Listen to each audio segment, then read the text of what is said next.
Bueno, son las 5:05, hemos tenido los 5 minutos de cortesía y a partir de ahora quería deciros buenas tardes, amigos.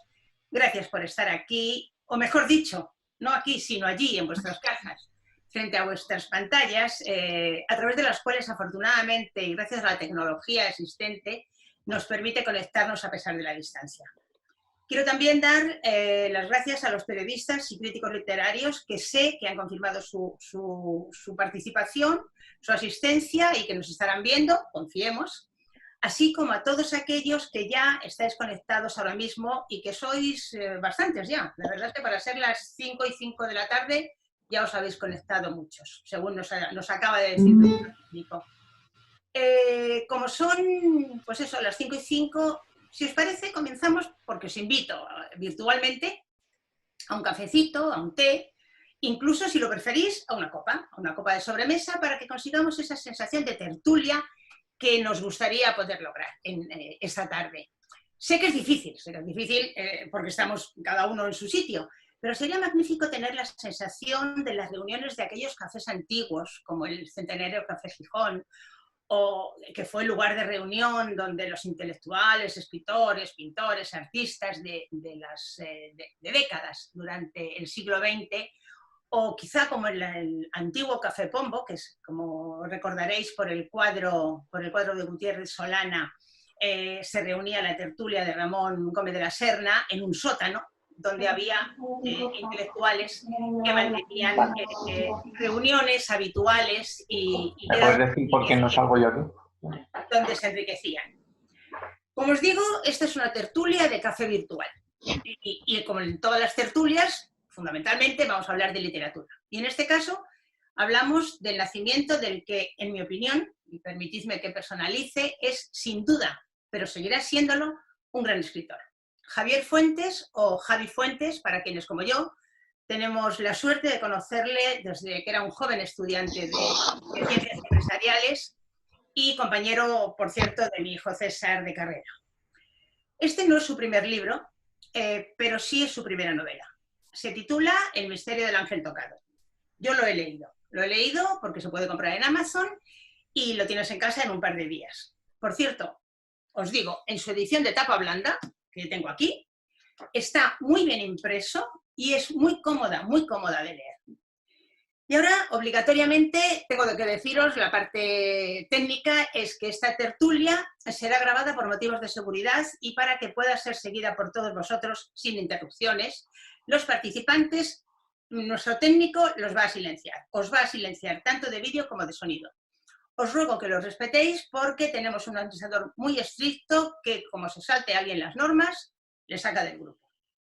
Sin embargo, sí que queremos conocer vuestras opiniones, críticas, a ser posible una crítica constructiva, sugerencias, etc. Y por eso tenemos un chat que podéis ver o que podéis pinchar en chat y ver a un lado de vuestras pantallas, en el cual podéis hacer todas las preguntas que os apetezca, tanto al autor como a cualquiera de los contertulios que hoy nos acompañan en nuestra reunión. Tengo que contaros también, entre todas las personas que estéis conectadas, vamos a sortear 3 libros. Bueno, no es un sorteo propiamente dicho, hay que ganárselo. Haremos 3 preguntas sobre el Quijote y el primero que nos responda por chat acertadamente cada una de las preguntas le mandaremos uno de los libros. Enviar la respuesta y, entre paréntesis, por favor, vuestra dirección de correo electrónico para poder contactar con vosotros. Bueno, hasta ahora la presentación rápida y breve, pero ahora la parte importante, que es presentaros a los participantes de nuestra reunión.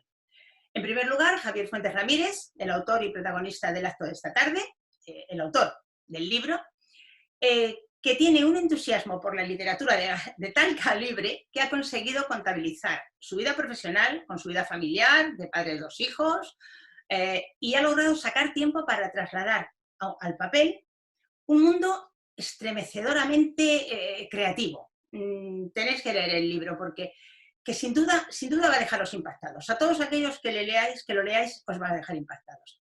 Javier Fuentes, puedo daros una serie de datos de él. Es doctor sobresaliente cum laude por unanimidad en Ciencias Empresariales por la Universidad Autónoma de Madrid.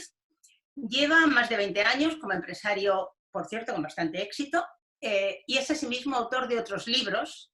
Esta es su primera novela, pero él ha escrito otros libros, como es De padres a hijos, basado en su tesis, en su doctorado de la herencia de las empresas familiares, y 50 filósofos, aparte de un montón de artículos, prácticamente 2 centenares, artículos de opinión.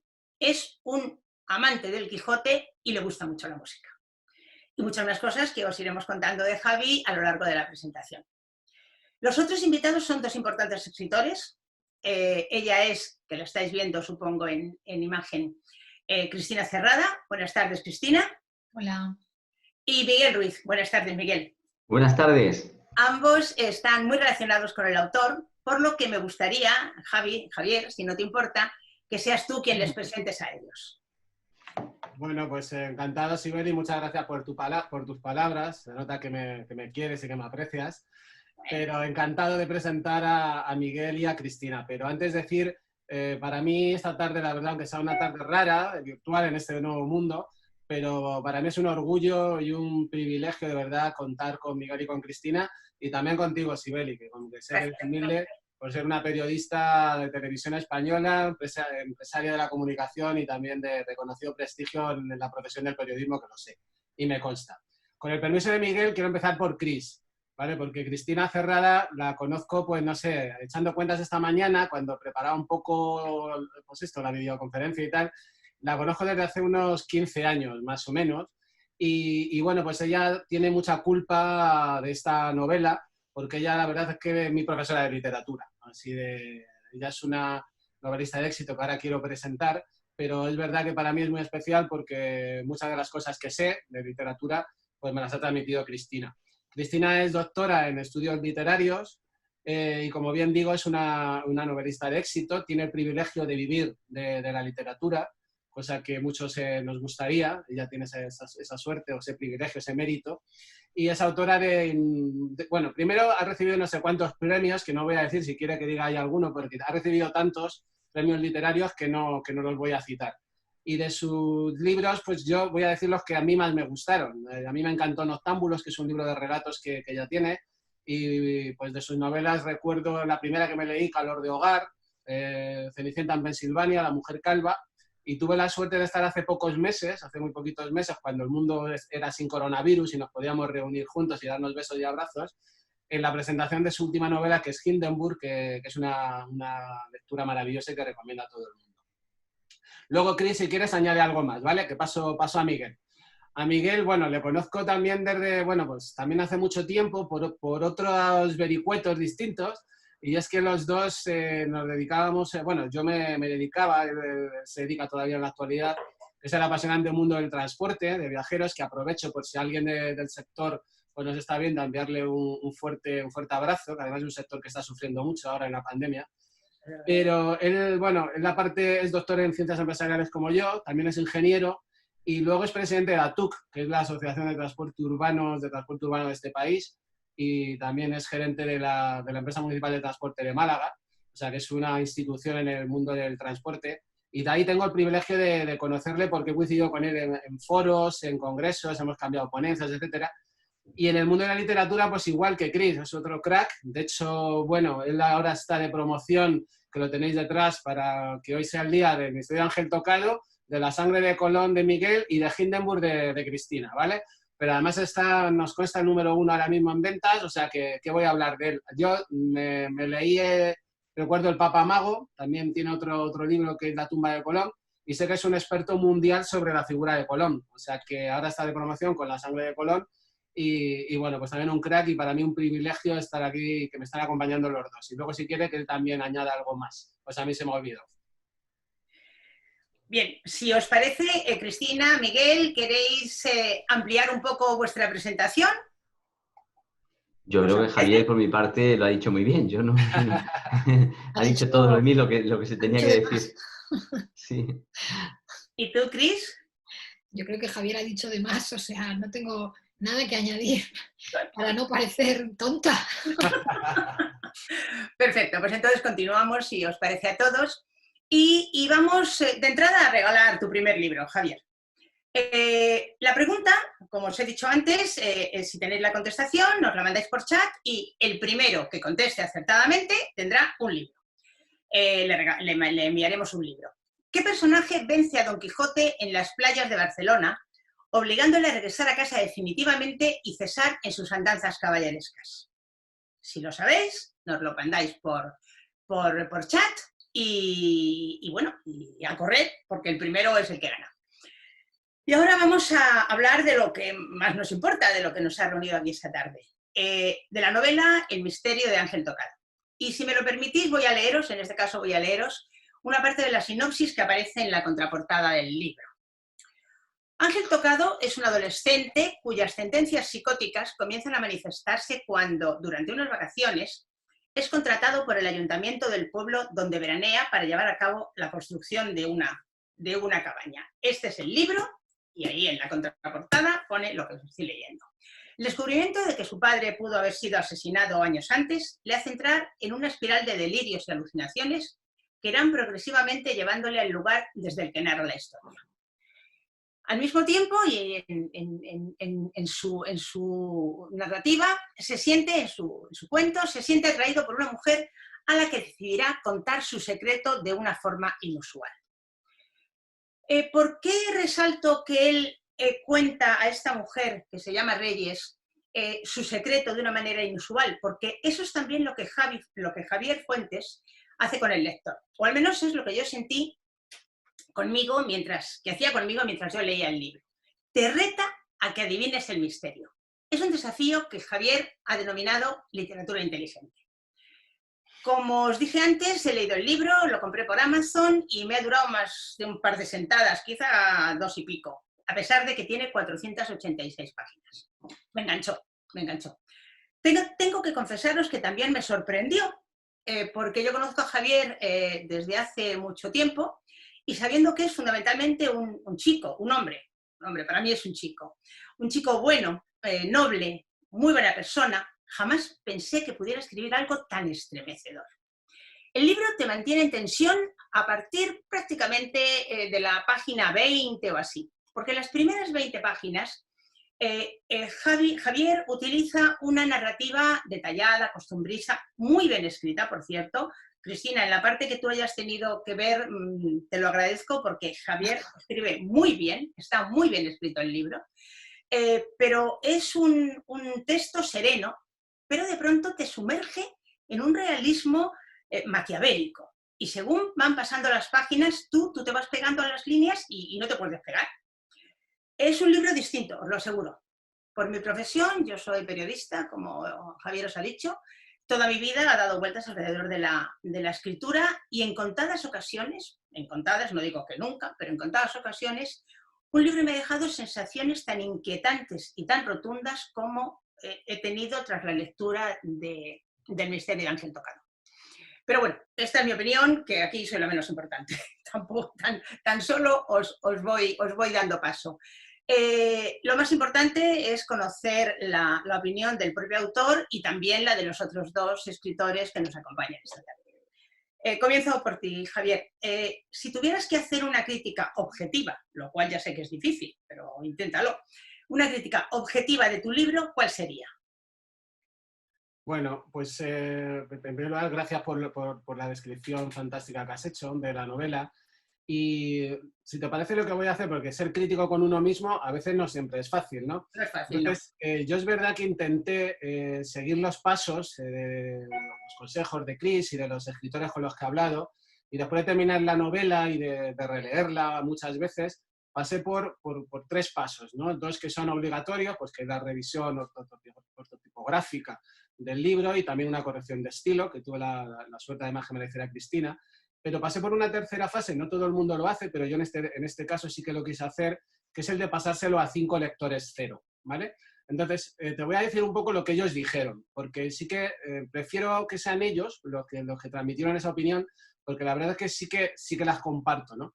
Y yo creo que destacaron 3 cosas de mi novela. La primera, sí que, y me gustó escucharlo, era que es una novela crítica con la sociedad contemporánea, a través de una trama un poco inusual, porque también el personaje es un poco rarito, y bueno, pues en una construcción de una cabaña, pero sí que es una novela que podríamos decir que tiene crítica, ¿no?, de la sociedad contemporánea. En segundo lugar, también es verdad que señalaban que tiene un poco de todo. Me decían, Javier, es que es una novela que no la podemos calificar, ¿no? Tiene realismo, tiene costumbrismo, tiene surrealismo, tiene tantas hipérboles que a veces es muy exagerada. Bueno, y yo creo que sí que refleja un poco mi manera de escribir, porque cuando escribo intento no escribir con arquetipos o con paradigmas establecidos, ¿no? Intento fluir, me lleve donde me lleve, ¿no? Y creo que es verdad que la novela tiene un poco de todo. Y por último, que tú lo has destacado, y eso sí que es verdad que yo es lo que he querido un poco aportar, porque hay tantos buenos escritores que intento serlo, pero aparte he querido ponerla un plus más, ¿no? Que es lo que yo, o lo que Reyes, el personaje, digamos que en el reto que se monta el protagonista con Reyes, ella se lo dice, ¿no? ¿Quería literatura inteligente? Pues toma literatura inteligente, ¿no? Y es que el lector de esta novela puede hacer de dos maneras. De la manera habitual, sentarse en su sillón preferido, en su hamaca en la playa, o en su toalla en la piscina y disfrutarla, pues imaginar el misterio y deducirlo. O yo lo que le invito es a que pegue un pasito más. Es lo que yo llamo dar un paso más en la lectura, y si está muy atento a ese juego ingenioso, ese flirteo que tiene Reyes con el protagonista, con Ángel, pues que pueda descubrir por sí mismo, unir la literatura con la realidad, es lo que he intentado, pues que pueda descubrir por sí mismo el misterio de Ángel Tocado.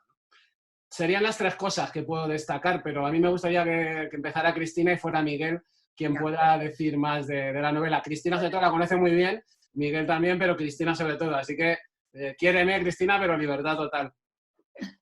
Adelante, Cris. Bueno, buenas tardes y gracias por haberme invitado y por contar conmigo para presentar tu primer hijo en este terreno de la ficción, ¿no?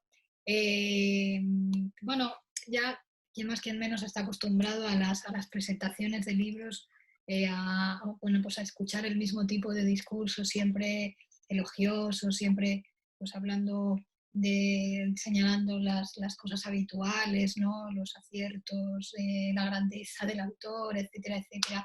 Me parece como si ya pues incluso perdieran fuerza, ¿no? Por el hecho de utilizarse tanto las mismas palabras, los mismos discursos.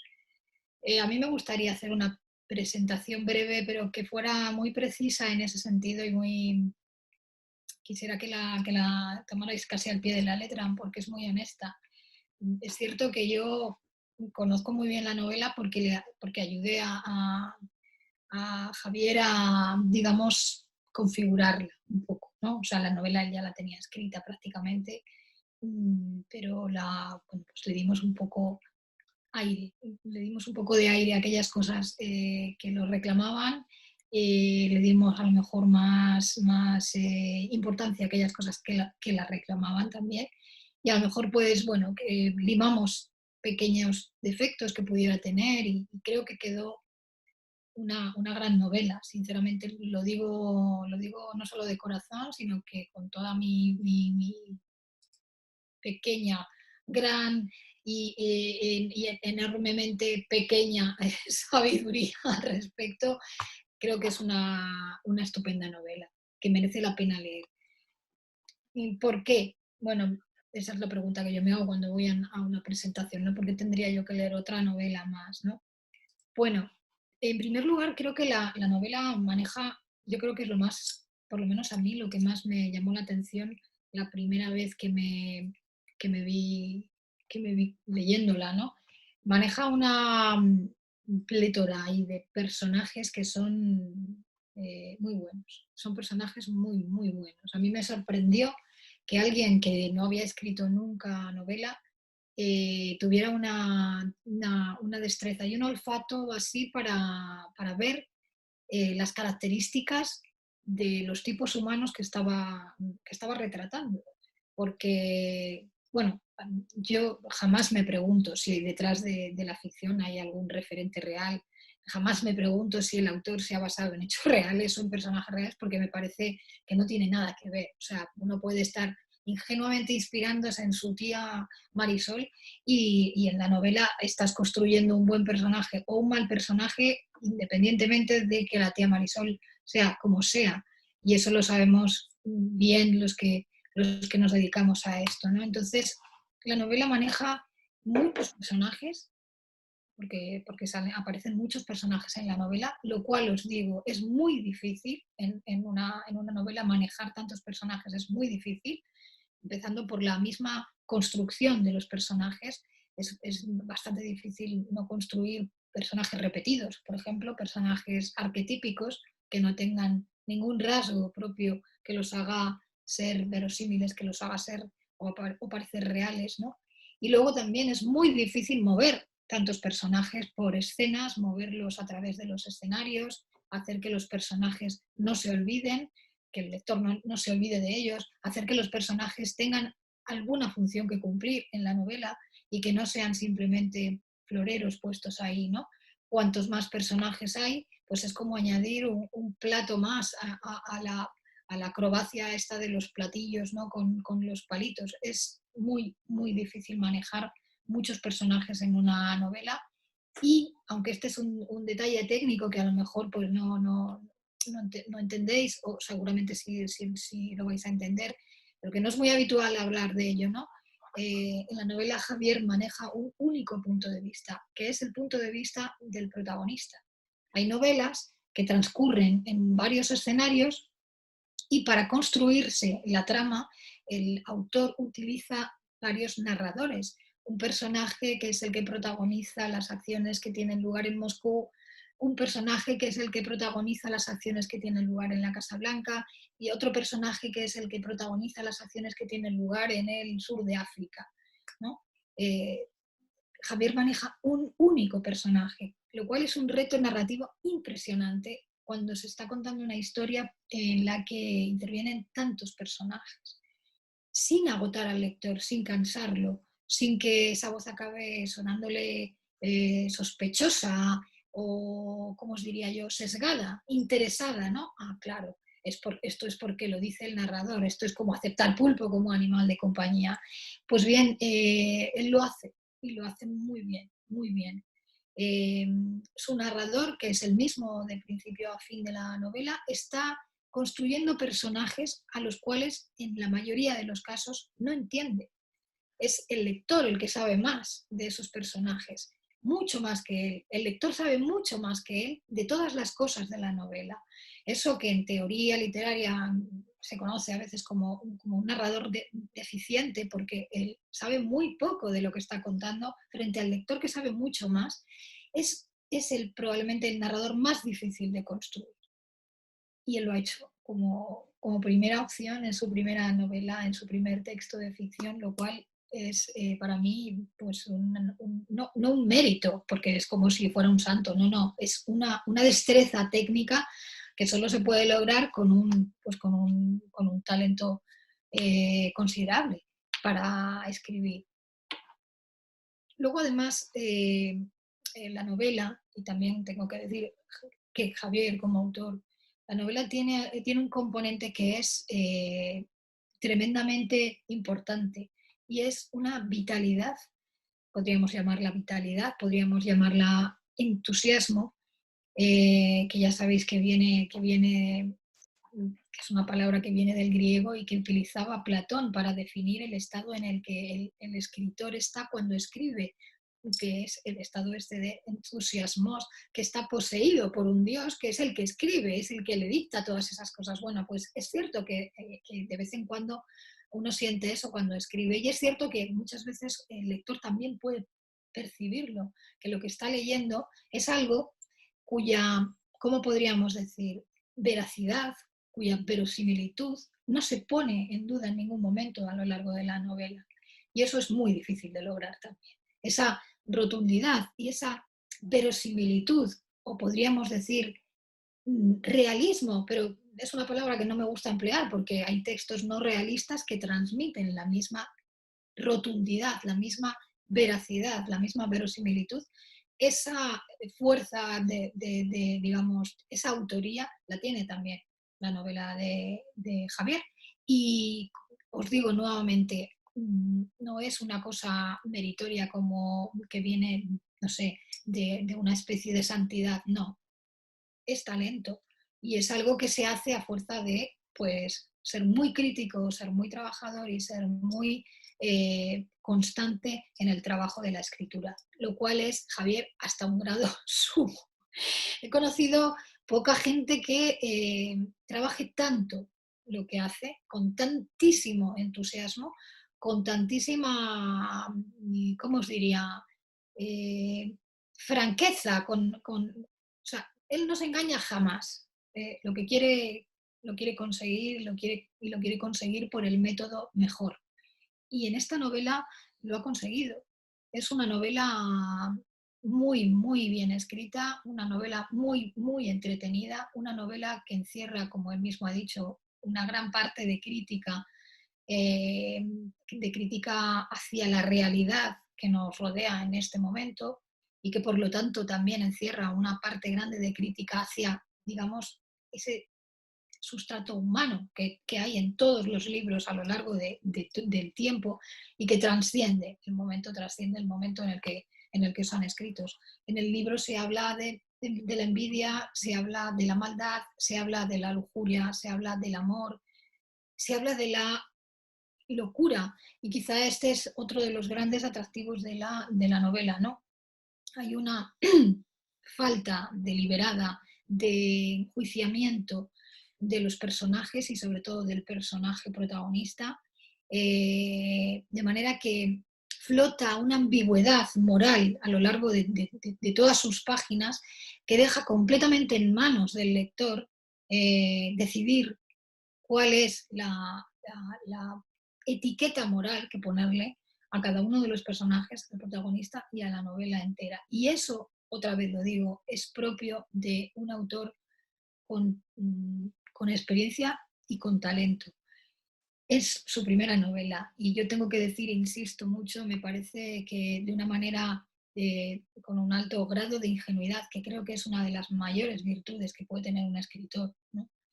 Y con un altísimo grado de trabajo consciente e inteligente, esa mezcla ha dado una novela que a mí me parece extraordinaria para ser una primera novela y que, sin tener en cuenta si es que sea primera novela, una novela muy, muy bien escrita y muy, muy interesante en todas las dimensiones que la palabra puede alcanzar. Yo sé que todas estas cosas se dicen en todas las presentaciones. Creedme, la conozco, me dedico a hablar de textos literarios. Yo creo que deberíais leerla porque no os va a dejar igual, no os va a dejar igual que estabais cuando empezasteis a leerla. Muy, muy recomendable y felicito de verdad a Javier por el trabajo que ha hecho con esta novela. Gracias, Cris. Gracias. Miguel. Sí, bueno, pues la verdad, yo creo que antes de todo felicitar a Javier, porque siempre publicar un libro, escribir un libro es en este país que se dice que nuestra cultura pues a veces se pone en entredicho y tal, pues de alguna manera que una persona como Javier, que tiene tanta formación, tanta cultura empresarial, decida escribir un libro es algo que es una gran noticia para todos, ¿no? Y también para lo que son los profesionales que han hecho su carrera empresarial, su carrera, él es doctor, él ha estudiado una carrera importante, ha tenido un desempeño importante en empresas, en este caso del sector del transporte, y que se decida a escribir una obra literaria da idea de la cultura que tiene nuestro país. Y yo quiero agradecer a Javier que se haya lanzado a esta aventura. Javier es una persona, yo lo conozco hace mucho tiempo, es una persona con una reputación enorme en el mundo empresarial, es un hombre de éxito, es un hombre de éxito en el mundo de la gestión de empresas, para lo que él se ha preparado, para lo que él ha estudiado, doy fe de ello, tiene una reputación alta y además entre sus compañeros del sector un prestigio enorme. A partir de ahí, pues Javier siempre en nuestro sector le hemos reconocido como una persona culta, como una persona que le ha gustado mucho la cultura. De hecho, una pequeña anécdota es que en las revistas del sector, las revistas empresariales del sector del transporte, él siempre tiene una columna y escribe sobre temas de literatura. Cuando mucha gente dice hay que ver los transportistas, el sector del transporte, el no sé qué, la logística, el transporte, el camionero, el conductor, parece como si este sector del transporte no fuera... Y él siempre ha traído la cultura al transporte, lo cual es de agradecer muchísimo porque, bueno, pues efectivamente son dos sectores que no han estado relacionados demasiado en los últimos tiempos, ¿no? Luego, Javier es una persona enamorado del Quijote, todos lo sabemos, él siempre habla del Quijote, ha leído e interpreta y estudia el Quijote de una manera impresionante y se nota en su obra, en Ángel Tocado, cómo efectivamente pues, las reminiscencias del Quijote están ahí. Evidente. Cualquier escritor tiene sus obras de referencia, incluso Cervantes las tendría, sin ninguna duda. Eso está claro. Lo que pasa que de alguna manera Javier pues, ha sido muy valiente en esta primera obra. Como ha dicho Cristina, se ha decidido por una voz narrativa en primera persona, que es una voz narrativa con muchos matices. Muchas veces utilizar un narrador omnisciente pues te permite al escritor novel, al escritor que no tiene unas ciertas habilidades, te puedes escudar en frases hechas, en otro tipo de estructuras narrativas y de frases compactadas, pero cuando hablas en primera persona en una novela, pues es que estás desnudando al personaje desde el primer momento. Y no es fácil a veces, no es fácil escribir con un narrador en primera persona, y Javier ha tenido la valentía de hacerlo. Javier, de alguna manera, lleva mucho tiempo ilusionado con el mundo de la literatura, con publicar un libro. Yo me alegro muchísimo que lo haya publicado, me alegro muchísimo que el libro funcione, que el libro sea bueno, me alegro mucho que tenga esta habilidad para narrar y ojalá que siga, sin ninguna duda, ojalá que siga produciendo obras literarias. El mundo de la narrativa es muy complicado, evidentemente, es un mundo donde, por ejemplo, cuando Cervantes publicó El Quijote, apenas se editaban unas decenas de novelas a escala nacional en ese siglo. En este momento, en el siglo XXI, se están editando aproximadamente unas 80.000 obras literarias al año. Entonces, claro, entrar dentro de ese torrente que hay de obras publicadas en nuestro país es extraordinariamente complicado. Hay que ser muy valiente para publicar hoy día un libro. Y Javier lo ha sido, ha tenido esa valentía. Desde luego, con esta obra, con Ángel Tocado, yo creo que tiene muchos elementos como para defenderse bien en ese torrente de obras publicadas. A mí el libro me ha gustado, me parece muy valiente, esa voz narrativa con este personaje tan especial, digamos, tan distinto a otros muchos que conocemos. De hecho, la misma estructura del libro, el índice, cuando el proyecto, capítulo 1, el proyecto, capítulo 2, la noticia, las opiniones, el comienzo, la celebración, el descubrimiento, el derrumbe, el cambio, dan idea de la mente de Javier, de cómo tiene su mente estructurada de alguna manera en el mundo de la empresa, ¿no? Va dando él, obviamente es un licenciado en Ciencias Económicas Empresariales, es una persona de tal, y estructura la novela de una manera que va dando esas etapas de lo que va aconteciendo, ¿no? Desde luego se sigue con facilidad y bien. El personaje es un personaje complejo, es un personaje psicótico, que uno no sabe exactamente qué es lo bueno de este tipo de obras, ¿no? No saber exactamente qué va a pasar, porque uno puede pensar que va por aquí, pero luego va por allá. La novela tiene que sorprender. Cualquier novela que no sorprenda, yo creo, pero vamos, a pie juntillas que tiene los días contados. Una novela que no atrape al lector y que no sea capaz de desconcertarlo y de llevarlo por un camino que él cree que es por aquí, pero luego es por allá, pues no funciona. Y esta funciona porque realmente es distinta. Tiene mucho de crítica social, evidentemente, es una novela donde él ha querido hacer esta crítica a la sociedad contemporánea, ha querido también poner a prueba al lector, sí, porque de alguna manera no sabemos qué está pasando. Uno puede pensar esto, pero luego es lo otro. Y eso, de alguna manera, en un thriller original, adquiere un valor fundamental. Porque, insisto, si no desconciertas al lector, si no le llevas por un derrotero que no sea el que él piensa, o sea, no hay nada peor para un lector de novela que decir, he estado 400 páginas leyendo una cosa y al final es lo que yo pensaba. Entonces, al final, esa obra, pues como que no. Al lector lo tienes que desconcertar por principios. Tienes que darle algo que él crea que va por aquí, pero luego va por allá. Y Javier, doy fe que lo consigue. Entonces, yo quiero felicitar a Javier, porque esto no es fácil, insisto, doy fe de ello. Es muy complicado. El mundo editorial está más complicado que nunca. Vivimos en una sociedad en la cual tenemos más posibilidades de ocio de las que había, por ejemplo, en el siglo cuando se publicó el Quijote, que es un pedazo de novela, es una obra universal increíble, pero en aquel siglo, evidentemente, no había las tablets que había hoy, las redes sociales, las series. Hoy día vivimos en una sociedad donde el tiempo de ocio con el que todos contamos, pues está muy repartido, está más repartido que nunca. Tenemos más posibilidades de hacer cosas fuera del espacio de trabajo, ¿no?, que nunca. Entonces, ¿qué persona va a coger una novela, va a comprar una novela, la va a abrir, se va a enganchar y va a estar disfrutando de esa obra? Pues cada día los escritores lo tenemos más complicado, porque es que entre los videojuegos, las teleseries, las redes sociales y el tal, pues queda menos tiempo para esto. Por lo tanto, cualquier escritor que se precie, pues tiene que tratar de atraer la atención del lector desde la primera página y que no se te caiga el libro de las manos, porque necesitas saber qué va a pasar en la página 2, en la página 3 y en la página 400. Cada día más. Y de hecho, las novelas cada día más se parecen a las series de televisión o a las películas. ¿Por qué? Porque de alguna manera la sociedad en la que vivimos, una sociedad muy rápida, una sociedad que desecha todo lo que es complejo, cada día más, desgraciadamente, ¿no?, pero cada día más, pues necesita de productos de ocio que te enganchen, que te hagan invadir y que conformen parte de la cultura del ocio, de la cultura que todos tenemos, de llegar a casa e intentar evadirnos con lo que tenemos a mano, ¿no?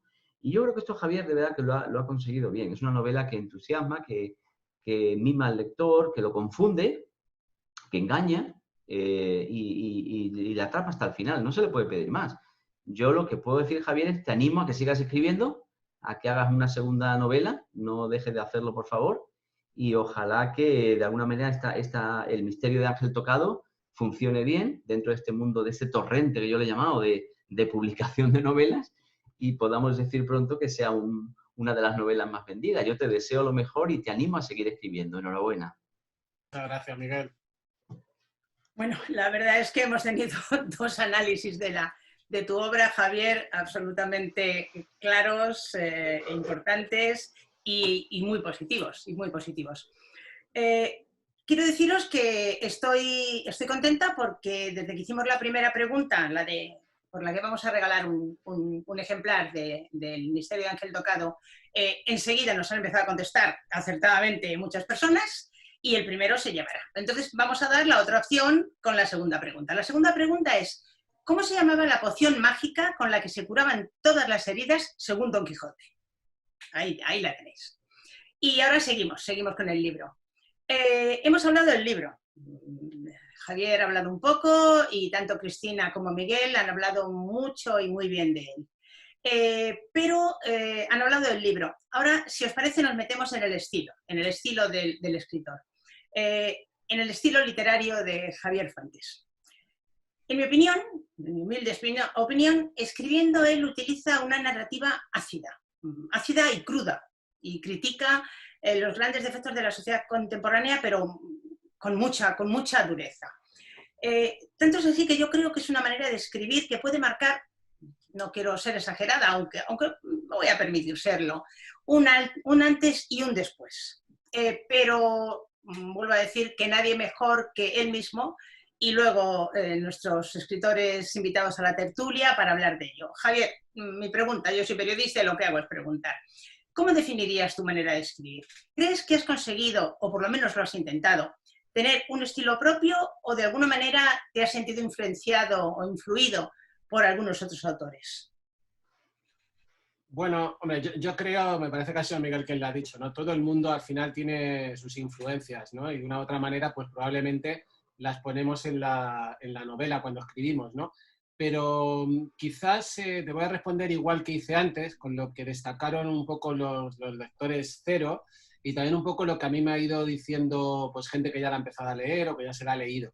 Y son cosas que han destacado de mi estilo que te voy a decir con las que más estoy de acuerdo o al menos las que intento, ¿no? Sí que creo, ellos han destacado por mí el gusto por la ironía. Yo creo que es verdad que cuando escribo soy bastante irónico porque me encanta ese recurso estilístico, el recurso de la ironía, y tanto que a veces pues lo llevo ya al sarcasmo, ¿no? A esa ironía cruel. Yo creo que hay muchos momentos sarcásticos en la novela, en las que intento ridiculizar situaciones, ridiculizar algunos personajes, algunos de una manera brutal, lo sé, tanto que a veces, me parece que era Chris quien lo decía, hay gente que me ha dicho, joder, tu personaje es... la verdad que me ha pasado las dos cosas, ¿no? De gente que acaba empatizando con el personaje y gente que le parece vomitivo, ¿no? El personaje. Entonces, eso me gusta, pero sí que creo que la ironía o el sarcasmo son dos figuras que intento utilizar y creo que sí que es verdad que salen en la novela. También dijeron, y eso me encantó escucharlo de una de las lectores cero, que aprovecho, por cierto, a los 5 lectores ceros estáis ahí, daros las gracias. Una de ellas me dijo que veía muchas escenas esperpénticas. Eso me encantó, porque es verdad que es uno de mis libros de cabecera, Luces de Bohemia, a mí me impactó cuando lo leí en el cole y me encanta Valle Inclán. Y también intento muchas veces eso, deformar la realidad y que haya situaciones esperpénticas. Hay algunas, sobre todo cuando, bueno, unos personajes, los Natura, aparecen en escena, creo que hay mucho esperpento ahí, ¿no? Y eso sí que creo que también forma parte de mi estilo. Coincido lo de la crítica que dices tú. Y luego hay una cosa que va a ser Chris quien la explique, porque lo hemos puesto en la novela, pero fue ella quien me lo dijo tomando un café en un Vips, y me dijo que mi novela o mi forma de escribir la recordaba un poco al realismo sucio de Raymond Carver. Yo tengo que reconocer que no soy un experto para nada en Carver, porque yo no le leí nada hasta que ella me lo dijo. No, la literatura norteamericana reconozco que no la he leído mucho, pero ella me lo dijo. Luego leí en internet sobre ella, que a ella sí la han comparado con Carver. Así que, Chris, explica tú por qué hay algo de realismo sucio de Carver, que eres tú quien lo va a explicar muchísimo mejor que yo. Pero, Sibeli, si te vale, yo creo que sí que mi gusto por la ironía y el sarcasmo cuando escribo, creo que está en la novela y sí que me gusta escribir así. Si lo consigo, que sea el lector que lo diga. Y ahora que lo explique Chris, por favor. Adelante, Cristina. Bueno, yo creo que una característica, la primera que podría detectar cualquier lector como mínimo de experiencia en lectura de novelas, es que la novela de Javier es una novela realista, pongámoslo entre comillas, ¿no? Como gran marco genérico es una novela realista, puesto que no es una novela fantástica, no es una novela de ciencia ficción, no es una novela en donde las leyes de la naturaleza se violen por alguna razón, ¿no? Entonces, el marco del realismo es muy pródigo en literatura, muy antiguo, y ha dado pues muchos subgéneros dentro del realismo y dentro de la novela, de la propia novela, ¿no? El realismo sucio, por ejemplo, podríamos decir que es un subgénero del realismo que aparece en Estados Unidos más o menos en los años 80, cultivado por una serie de escritores y cuyas características podrían ser, como ya se adelanta un poco en el nombre, ¿no? Pues una escritura que recoge aspectos de la realidad no demasiado bonitos, no demasiado idealizados y de una manera además muy desemotivizada, podríamos decir, que tiene mucho que ver con ese conductismo de la psicología de los años 60, ¿no? En donde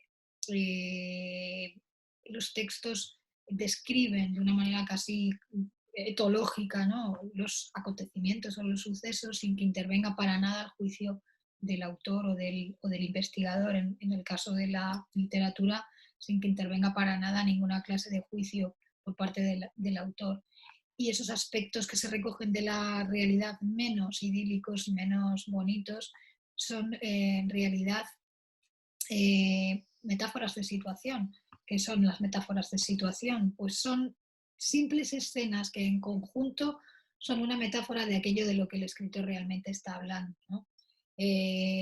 Pues por ejemplo, ese famoso relato de Carver en el que una pareja está discutiendo, una pareja se va a separar, están discutiendo tan acaloradamente que incluso acaban tirando cada uno de un bracito del bebé que tienen y que además pues, representa pues, la fragilidad, ¿no? También de la pareja, ¿no?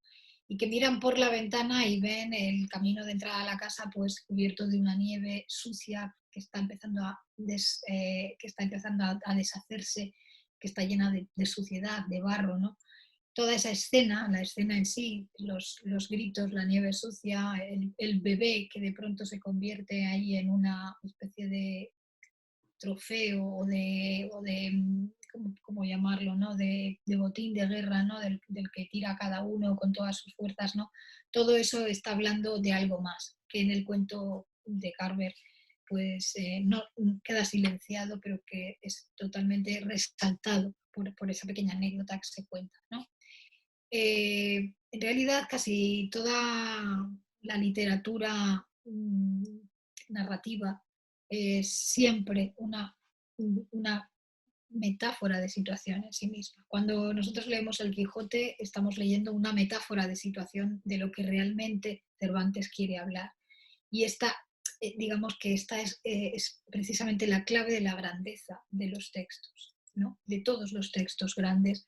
La clave está en esa metáfora de situación tan estratégicamente escogida y mágicamente escogida, como por ejemplo la que escoge pues, Kafka en La Metamorfosis. ¿Para hablar de qué? Porque no está hablando de cucarachas ni de señores que se despiertan transformados, no, está hablando de algo que no menciona, pero que construye, no menciona. Y bueno, pues la novela quizá ha descuidado un poco este aspecto que el cuento ha mimado mucho, porque el cuento mima mucho este aspecto de la metáfora de situación, de lo que el cuento habla no es nunca lo que realmente está queriendo señalar y significar, siempre hay una historia A, una historia B. La novela lo ha descuidado en muchas ocasiones, porque la novela muchas veces es extremadamente extensiva, descriptiva, cientos y cientos de páginas para contar anécdotas que quieren decir exactamente lo que dicen y nada más. Pero también dentro de la novela se cultiva una novela más metafórica, más simbólica, más alegórica, una novela más literaria, diría yo, ¿no? Y no está reñido en absoluto con que sea una novela entretenida, una novela con una clara vocación comercial, una vocación de interesar al lector y de engancharlo, ¿no?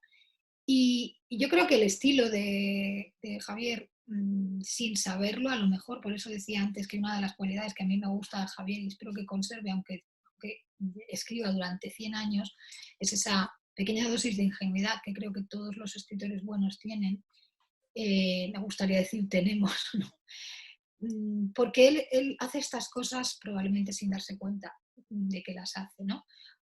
Hay un rasgo enormemente cervantino en lo que hace Javier, y eso cualquiera lo puede ver nada más empezar a leer. ¿Dónde se ve, por ejemplo? Él practica una ironía, como ha dicho, una ironía fina, sutil, que puede llegar incluso a rozar la sátira, que está totalmente en la tradición española de Cervantes, que luego pasa por Quevedo, que arranca con Ovidio, porque Cervantes es el Ovidio español, y que tiene mucho que ver, sin embargo, con una amabilidad y con una bonomía, con una visión de la vida como algo bueno, como un regalo, ¿no? No tiene nada que ver con el existencialismo de otras obras. Por eso decía yo antes que la novela de Javier y él mismo está llena de vitalismo, de vitalidad, ¿no? El estilo de Javier es un estilo vitalista, es un estilo amable, es un estilo que en cuanto al contenido busca y señala la bondad, aunque pueda no parecerlo. Sus personajes son retorcidos, son exageradamente malvados, son locos y lo que quieras, pero están tremendamente vivos, súper vivos, ¿vale? No son personajes que se vean como muertos vivientes o condenados a muerte, como los que a lo mejor transitan por las novelas de Camus. No, son personajes vivos, muy, muy, muy vivos. Y él además quiere salvarlos, no los ve condenados. No son personajes, no son ni siquiera perdedores, diría yo. Son ganadores porque tienen algo que los hace estar vivos y querer seguir vivos, ¿no? Es un rasgo de estilo tremendamente cervantino. Otro rasgo tremendamente cervantino en su estilo es eso que también se ha mencionado, ¿no? Ay, madre mía, se me acaba de ir de la cabeza lo que iba a decir. Sí, Hablando claro. de los rasgos. Sí, sí, sí. Otro rasgo que tiene mucho que ver con uno de los rasgos que he mencionado yo al principio, ¿no? Es el manejo de esa miríada de personajes, ¿no? No nos olvidemos que Cervantes tuvo un maestro que fue Ovidio y Ovidio escribió las Metamorfosis, donde aparecen cientos y cientos de personajes distintos, cada uno con unas cualidades muy diferentes y con unas funciones muy diferentes. Y Cervantes hace lo mismo. Y Javier también. Y toda esta, digamos, esta estilística que suena tan española y que para muchos españoles esto es desconocido, se repite o se reproduce en la narrativa estadounidense del siglo XX. No sé, no tengo ni idea si los estadounidenses leyeron a Cervantes o lo leyeron con mucho conocimiento de causa o no, pero está ahí. Y bueno, Javier dice, yo no había leído a Carver. Pues mira, no te hace falta, no te hizo falta, ¿no? Otro rasgo cervantino del que has hablado, el esperpento, la hiperbolización, podríamos decir, ¿no? De determinados aspectos en la novela, como son algunos rasgos de los personajes, como son algunos escenarios o algunas situaciones, ¿no? El esperpento, que es algo muy cervantino y que es algo de la tradición española, tiene una tradición en la literatura norteamericana también muy grande, la literatura sureña del siglo XX, y que aparece también en Carver, claro. Y que bueno, para ti es algo anecdótico. Es cierto que cuando se te lee está ahí y viene, creo yo, viene de Cervantes. O sea, el estilo de Javier es un estilo culto. Se nota que es una persona que ha leído buena literatura, no, en fin, los norteamericanos, los practicantes del realismo sucio no leyeron buena literatura, leyeron pulp, que ha dado unos frutos magníficos. Pero se ve que los referentes de Javier son libros y autores clásicos y contrastados, sin ninguna duda, de los que hay que aprender. Y eso se nota en su estilo. Yo lo recomendaría incluso como lectura contra el confinamiento, porque es una lectura que da ganas de, sí, da ganas de vivir, de salir, de hacer, de moverse y de relacionarse. Es un estilo, ya digo, o sea, para mí hay dos rasgos estilísticos en los que siempre se puede situar a un autor: el existencialismo y el vitalismo. Y Javier está claramente en ese vitalismo que hace que sus personajes se salgan de la novela y te parezcan colegas. No sé si he respondido un poco. Gracias. Gracias, Cris. Miguel, en tercer lugar, dinos. Bueno, a mí me parece lo que ha dicho Cristina muy inteligente y muy oportuno. El mundo de la novela es un mundo complejo, un mundo complicado. Yo creo que evoluciona, que ha evolucionado mucho. Las fuentes de las que ha mamado Javier, sobre todo el Quijote, también eran muy críticos en su momento, como ha sido Javier. La novela El misterio del ángel tocado es una novela crítica con la sociedad actual, y el Quijote lo era en su día con las novelas de caballerías, ¿no? De alguna manera, hoy día una novela que no contenga una cierta crítica a la sociedad mal lo tiene, ¿no? Lo que pasa es que de alguna manera, pues hoy día ha cambiado mucho, como comentaba yo antes. Yo soy convencido de que en esta dificultad de publicar y de hacerte un sitio en un hueco en el mundo de la literatura y en el mundo de los libros, pues tienes que tener pues la capacidad de sorprender y la capacidad de hacer algo distinto, porque se publica demasiado, se publica mucho. Entonces, a partir de ahí, los patrones de conducta que existían, o los patrones de escritura o de literatura que existían hace unos años, han cambiado vertiginosamente en los últimos tiempos, al hilo de la sociedad en la que vivimos y al hilo de la gran cantidad de información y de posibilidades de ocio que tienen hoy día las economías occidentales, ¿no? Entonces, hombre, yo por ejemplo decía a Cristina, por crear un poquito de controversia, a mí me encantan los autores norteamericanos de ahora, ¿eh? Yo soy un entusiasta de Paul Auster, de Phyllis Roth, de Jonathan Franzen. Creo que están haciendo cosas espectaculares, recreando situaciones que no son fáciles, es verdad que la literatura de la primera parte del siglo XX, Conrad, Faulkner, algún que otro, pues, pero no dio mucho más. Y sin embargo, la literatura de finales del 20 y ahora del 21, yo estoy entusiasmado con muchos autores norteamericanos. Me declaro entusiasta de Paul Auster hasta la médula, ¿no? O de Jonathan Franzen, me parece un tío creativo como pocas cosas he leído yo en mi vida. Esto por polemizar a Cristina, por hacer un poco de... En cualquier caso, es lo bonito de la literatura, ¿no? Lo bonito de esto es que a cada uno le guste una cosa u otra, ¿no? De una forma universal, creo que el mundo del libro está muy mercantilizado. Es un mundo donde las editoriales tienen sus problemáticas, como la tenemos todos, una empresa que necesita producir, vender. Los márgenes son brutales para las cadenas. A los escritores nos pasa un poco como a los productores de fruta. No sé si todos veis en los telediarios esto que dice, es que produzco el aguacate en Murcia y yo lo produzco a X y llega al mercado en 28X y yo no gano nada. Pues a los escritores nos pasa igual, ¿no? Es decir, del producto, de la venta de una cosa que tú has estado 5 años haciendo un libro, al escritor le queda muy poca cosa. Pero claro, hay que entender que a la editorial pues también tiene una problemática importante porque no se vende muchas veces lo que se publica, se retiran los ejemplares, crean tal.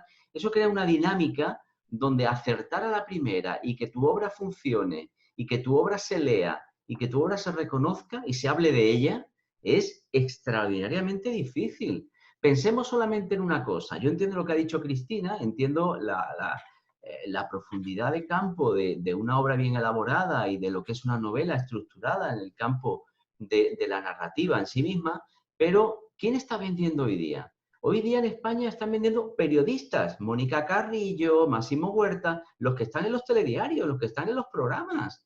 Es que ¿quién conoce a un buen...? Hay novelas extraordinarias, publicadas y que no se conocen, no se venden. ¿Por qué? Porque la persona, el nombre que figura en la portada, pues no lo conoce nadie y entonces pues esa novela no tiene tirón. Ahora, llámese periodista tal, pues sale en los telediarios, sale no sé qué, tal, o famoseo, que esa es otra, ¿no? El programa del corazón, no sé qué, y entonces pues tiene un tirón mediático que hace que esa obra, con mayor o menor calidad literaria, pero se venda. Yo voy a poner solamente un ejemplo, y no quiero hablar de mi libro, aunque está aquí detrás, pero porque hoy es el día de Javier, ¿eh? Pero yo he publicado esta novela, no pensaba decir esto, pero lo voy a decir ya que está aquí detrás. Resulta, yo escribo un libro que se llama La sangre de Colón, donde explotan estatuas de Colón en Estados Unidos. Y resulta que en estos momentos está viendo los telediarios, se están derribando estatuas en Estados Unidos de Colón por todo Estados Unidos. Y me están llamando los periodistas. De pronto, sin yo quererlo, una cosa que no tiene nada que ver con la literatura que yo he escrito, aparece en El Candelero y a mí me llaman el ABC Nacional, El País, El Mundo, Televisión Española, Radio Nacional, para hablar de mi libro. Digo, pero bueno, ¿ustedes cómo conocen mi libro? Y resulta que de alguna manera, por lo que sea, en este caso por factores exógenos a mí o a mi obra, pues resulta que aparezco en El Candelero. O sea, esto es muy complicado, ¿eh? Que hay cosas extraordinariamente bien publicadas y escritas, como la de Javier, que yo de nuevo felicito, pero que para que lleguen a oídos y entren en lo que yo he llamado torrente creativo y torrente de publicación, recuerdo más de 80.000 novelas publicadas al año en España, pues es muy complicado, muy complicado. Yo a veces cuando estoy escribiendo, me pregunto muchas veces, ¿qué merece más la pena? ¿Escribir con una precisión estilística precisa, no sé qué tal, o tratar de cortar? Bueno, la respuesta para mí es muy clara. Yo a veces cuando escribo corto muchas cosas de las que hago y digo, me encantaría seguir este párrafo mucho más, me encantaría seguir este capítulo mucho más, pero no. Yo me pliego a los lectores y me pliego a que funcione la obra, a que funcione de una manera, insisto, cada día más cinematográfica. Cada día más cinematográfica. Yo estoy convencido y defiendo la idea de que en España se lee cada día menos literatura profunda, estoy absolutamente convencido, y en España se lee cada día más literatura rápida, literatura de evasión, literatura que forma parte del ocio. De hecho, fijaos, hay personas como Marwan, gente que ha empezado a publicar poemas en Instagram. Hacían un poemita, bla, bla, bla, bla, bla, y están vendiendo millones de novelas, millones de novelas. Y han crecido culturalmente en Instagram. Eso dice mucho de la sociedad en la que vivimos. Por contra, a otras muchas obras literarias de una profundidad extraordinaria que no se conocen. No se conoce porque la gente no tiene tiempo. La gente no quiere romperse la cabeza. Cada día menos, desgraciadamente. O sea, vamos a una sociedad donde estamos todos brutalizados un poco, ¿no? No existe una profundidad, una necesidad de que una novela bien escrita te reconforte el alma, para nada. Desgraciadamente, ¿no? Pero ojalá que esto cambie. ¿Me permite, Miguel, un comentario con lo que estás diciendo? Sí. Yo lo suscribo. No sé si te acuerdas, Cristina, no sé en qué novela era tuya, pero yo fui a tu presentación y surgió el debate que yo un poco está introduciendo Miguel, y yo te comenté que, siendo todavía muy neófito en esto, ¿no?, que yo veía, como amante de la literatura estaba un poco desconectada de la sociedad y que había que crear una Champions League o algo así, pero del mundo de los libros, acercar más, porque yo estoy convencido con Miguel de decir, ahora está empezando a triunfar una literatura que a lo mejor está más cerca y los que somos un poco más profundos, pues no se nos puede a lo mejor leer tanto. Y yo creo que se necesita acercar un poco más la literatura a la sociedad. A mí me ha recordado, no sé si te acuerdas, Cristina, que te hice aquella pregunta en la rueda de prensa que te estaban haciendo. Y creo que eso peca un poco, que la literatura queda un poco casi más como para intelectuales increíbles, ¿no? Y yo creo que había que acercarla un poquito más, que yo creo que es un poco también el mensaje que está diciendo Miguel. Pero bueno, es un comentario que me ha venido a la cabeza ahora. ¿No te acuerdas, Cris? Sí, yo también estaba pensando que venden libros, aparte de famosos, que los cocineros chicos están vendiendo libros. Las colas para comprar libros de cocineros en la Feria del Libro son impresionantes. Bueno, continuamos con el tema de la literatura y de la novela. Y voy a haceros una pregunta a todos. Un par de preguntas exactamente. Que me gustaría que me las contestarais los tres. El escritor, o sea, es la típica pregunta que todo el mundo le hace a un escritor. Pero bueno, pues permitidme que sea reiterativa y no muy original y os la haga también. ¿El autor nace o se hace? Y además, en vuestros casos concretos, ¿en qué momento, alguno ya lo ha dicho, os disteis cuenta de que queríais escribir? ¿En qué momento sentisteis que teníais la necesidad de contar historias? Bueno, un poco, contadnos cómo empezasteis a escribir y por qué. Bueno, Javier, tú el primero, que eres el protagonista, porque eres el autor de la novela. Voy a intentar hacerlo breve, porque veo que hay un montón ahí de cuestiones que me gustaría responder, que hay algunas que me están haciendo mucha gracia además. A ver, yo creo que esto, la verdad que es una pregunta que viene muy bien, porque se puede aplicar a muchas profesiones, ¿no? Si el escritor nace o se hace. Yo, desde mi punto de vista, no sé en qué proporción está en la fórmula.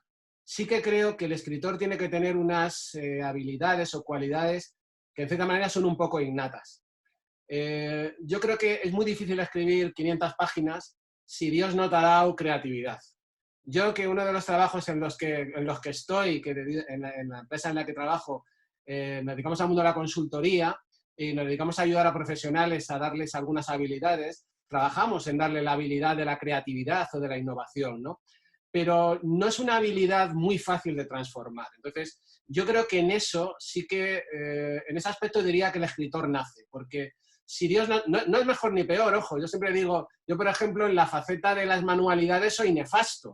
O sea, yo para poner un cuadro a mi mujer es que tengo que llamar a un amigo para que me lo ponga, porque es que soy nefasto con las manualidades. Sin embargo, sí creo que el escritor, si no está acompañado por la creatividad, pues es complicado. En ese aspecto diría que nace. Ahora, un escritor que no se hace o se cultiva y aprende, lee a los demás, va cogiendo técnica narrativa, va yendo, yo en mi caso, como conocía a Cristina, en un taller de relato y luego de novela, vas aprendiendo técnica. Pues evidentemente. No sé si el componente es 50-50 Sibeli, 60-40, 40-60, no lo sé. Pero sí que creo que es un mix de los dos, ¿no? Y la otra pregunta era la de... La de en qué momento sientes o habéis sentido los tres que queríais ser escritores. Yo muy rápido, porque me acuerdo muy bien. Me cuento una anécdota, a mí me pasó en el cole. Yo en el colegio estábamos, me parece que era segundo de BUP, y teníamos un profesor que nos mandó de literatura y nos pidió que teníamos que escribir un poema. Para el día siguiente teníamos que salir a la pizarra allí, a la tarima, que entonces había tarima, y había que recitar un poema. Entonces, bueno, yo llegué a casa por la tarde, no sé, en segundo de BUP que se tenía 15 años, creo, ¿no? Algo así. Y recuerdo que me puse a escribir y me salió un poema larguísimo, ¿no? Me resultó muy fácil escribir el poema. Y cuando llegué a clase, todos los compañeros, la mayoría había sido lo peor de su vida, había sido un horror. A nadie le había salido nada, todo el mundo había dicho que era muy difícil. Y yo pensé para mí, Dios mío, ¿y a mí por qué me ha salido tan fácil, no? Entonces, yo ahí descubrí un poco que es verdad que esto de escribir, pues no sé si bien o mal, pero me salía con mucha facilidad, ¿no? Y a partir de ahí, bueno, pues empecé ya a escribir. Yo lo que pasa es que escribía al principio más libros de negocio, y cuando escribí mi tesis, que fueron 600 páginas, con un libro de 600 páginas, dije, hombre, a mí esto de escribir necesito contar, ¿no? Y lo que pasa es que es verdad, no sé si luego hablaremos, la ficción es un poco distinta de la no ficción, ¿no? Pero yo fue con aquel poema. Yo descubrí que a mí me salía muy fácil escribir. No sé por qué, pero era muy fácil. Y me pasó con aquella anécdota en el colegio. Así muy rápido, ¿eh? En tu caso, el escritor nace. ¿Y en el vuestro? A ver, no sé, yo, a mí me hubiera gustado empezar a escribir antes. Yo hice mi primera novela, que funcionó muy bien, se vendió más de 200.000 copias, se ha traducido a 20 idiomas, era otra de Colón, La tumba de Colón, y la hice casi ya con 40 años. Me hubiese gustado mucho hacerlo mucho antes, ¿no? Pero quizá no tuve la valentía o tal, ¿no? Que es lo que ha tenido Javier, la gallardía, la valentía de escribir un libro, ¿no? Cuando uno tiene la ilusión de hacerlo.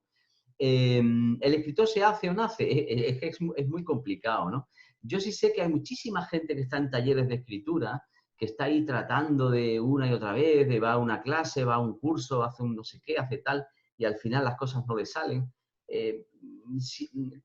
Como todo en la vida, cuando uno tiene la ilusión de publicar, tiene la ilusión de que tu historia se conozca, etcétera, al final ese torrente narrativo te sale y lo haces, ¿no? Lo importante, Sibeli, yo creo que lo importante, más que tal, es tener una buena historia.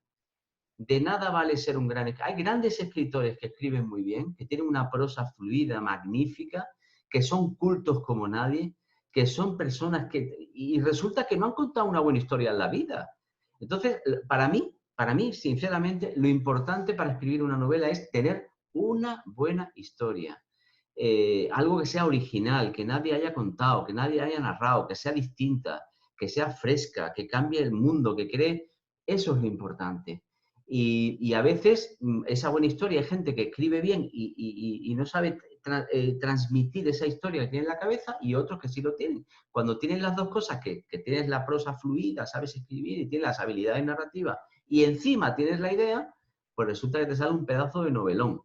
Y otras veces, pues no es así. O sea, que el escritor hace o se nace, yo creo que lo importante es, insisto, la idea. Cris. Bueno, yo, mira, siempre digo lo mismo en mis clases. Esta pregunta no se le hace nunca a un músico. ¿El músico nace o se hace? Hombre, por las dos cosas. Un músico no nace sabiendo lo que es la clave de sol, no nace sabiendo lo que es un pentagrama, no nace sabiendo lo que es una síncopa. Tiene que aprenderlo. ¿Con qué se nace? Pues se nace, sí, efectivamente se nace con una, quizá podríamos llamarlo desde un punto de vista psicologista, tendencia hacia la ensoñación, con una facilidad para crear a partir de ideas, y también se desarrolla o se pueden hacer con un entusiasmo, un deseo, una pasión, pero todo eso no sirve de nada si lo que queremos aprender es una habilidad que sirve para construir artefactos. Esos artefactos pueden ser libros, pueden ser sinfonías, pueden ser cuadros, pueden ser esculturas, pueden ser vídeos, pueden ser videojuegos. Todo eso requiere una técnica, conlleva una técnica. Es técnica y también es inspiración, podríamos llamarlo, es imaginación y es creatividad. Es un concurso de las dos cosas y es un desarrollo a partir de lo uno, de lo otro, que es inseparable. Lo que pasa es que con la literatura tenemos que el material, el lenguaje, es el mismo que utilizamos para pedir el pan, pero es que no es lo mismo pedir el pan que escribir un poema. Entonces, igual que no es lo mismo canturrear en la ducha que componer la Quinta Sinfonía. Y desde luego, para componer la Quinta Sinfonía, Beethoven tuvo que aprender música. Eso es innegable. Por más que la aprendiese solo o que tuviera más talento que otros para hacerlo.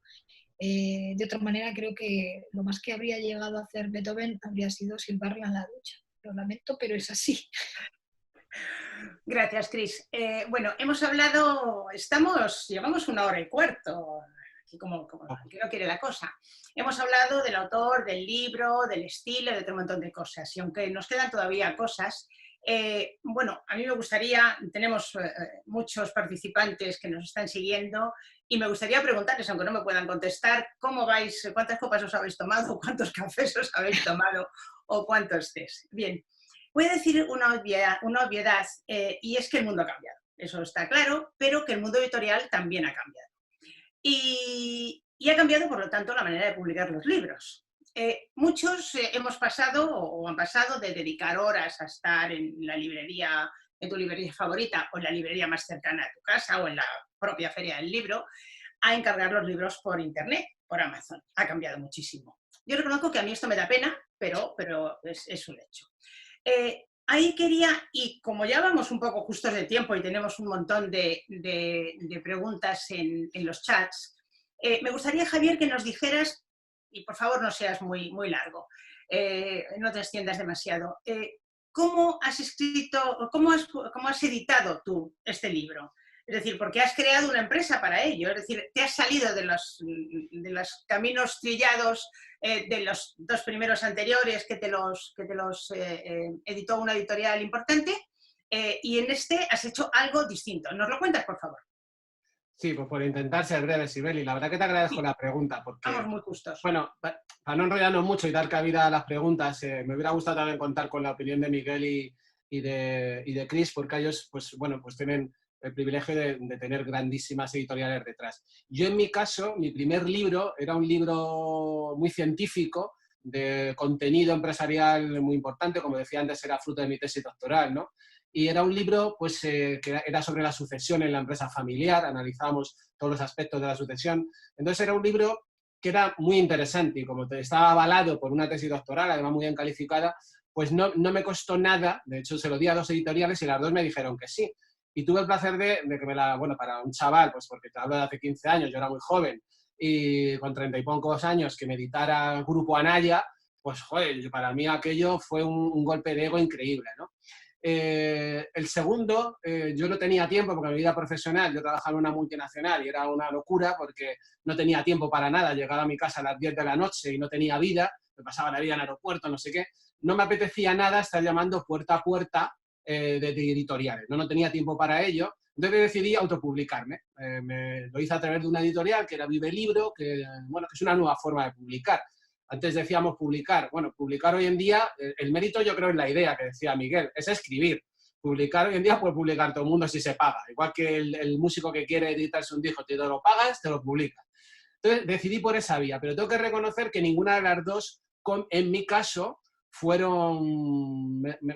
me satisfizo ninguna de las 2, porque ni en el caso de una gran editorial, ni en el caso de la autopublicación, pues al final estuvo un poco a las alturas de mis expectativas, ¿no?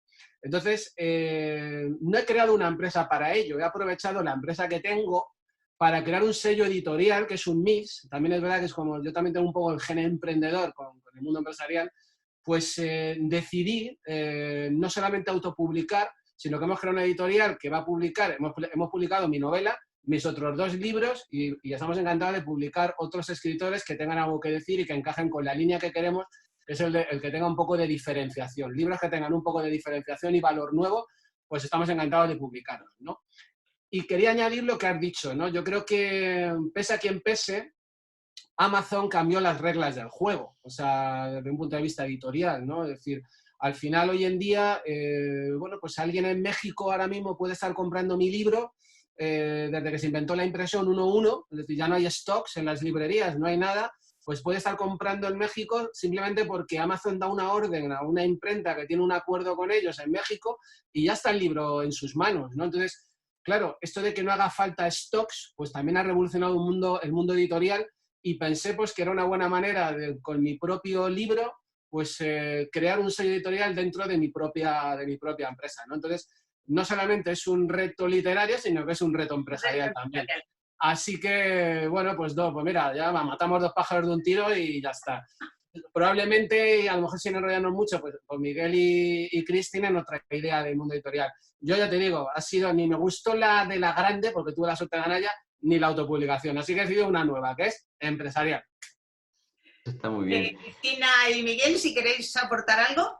Sí, bueno, yo además, Sibeli, tengo que pedir disculpas porque a las 6:25 tengo una conexión en directo con Canal Sur Andalucía, en este mismo medio. Es una Con la sangre de Colón. Con la sangre de Colón, por eso estaba aquí, cuidado, que hoy es el día de Javier, yo insisto, pero tenía este libro aquí porque es que a las 6:25 entro en directo en Canal Sur Andalucía Televisión.